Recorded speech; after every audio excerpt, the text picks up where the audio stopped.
नमस्कार साथियों।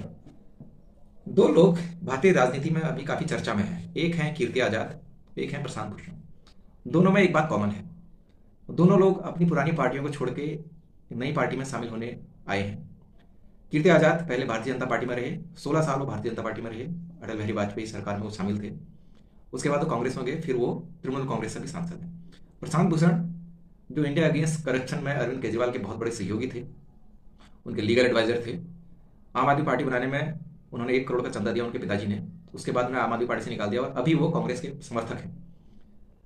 ये दोनों लोग तमाम न्यूज चैनल्स पे, मीडिया, पॉडकास्ट में और अपने बयानों में ये बात कह रहे हैं। प्रशांत भूषण कह रहे हैं कि उन्हें पता नहीं था कि अरविंद केजरीवाल बीजेपी का आदमी है या आरएसएस से नजदीकियां रखता है। उन्हें ये बात बहुत बाद में पता चली। लगातार अपने इंटरव्यू में इस बात को कहते आए।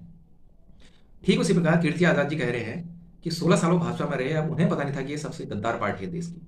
यहां तक कि कीर्ति आजाद कहते हैं कि उनके पिताजी जो कांग्रेस के बहुत बड़े नेता थे, अपने जीते जी उन्होंने कहा था कि तुम मेरे जीते जी कांग्रेस से भारतीय जनता पार्टी में शामिल मत होना, क्योंकि देश के गद्दारों की पार्टी है।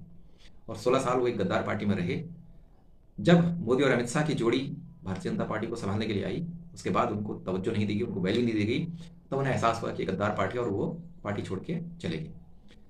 साथियों, राजनीति कितनी अवसरवादी होती है और कितनी निर्दयी होती है, इसका हमें भारतीय नेताओं के इस इंटरव्यू को देख के और उनके वक्तव्य को सुन के पता चल जाता है। अक्सर ये लोग अपनी सफाई में बयान देते हैं कि इन्हें पहले ये सब पता नहीं था, अब ये पता चला है। कीर्ति आजाद कह रहे हैं कि मोदी के जो अंधभक्त हैं वो अंधभक्त इसलिए क्योंकि उन्होंने देश में 1 लाख से ज्यादा स्कूल बंद करा दिए हैं। 7वीं 8वीं पास लोग उनके अंधभक्त हैं।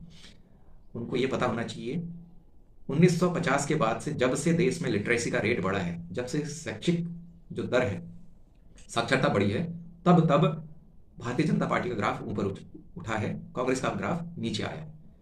अनपढ़ लोग पहले ज्यादा थे, आज के समय में लोग ज्यादा एजुकेटेड हैं, ज्यादा समझदार हैं, ज्यादा अवेयर हैं। ऐसी कंडीशन में मूर्खों को अंधभक्त कहना, अंधभक्तों को मूर्ख कहना, सामने वाले की बौद्धिक जो दिवालियापन है उसका सबूत है।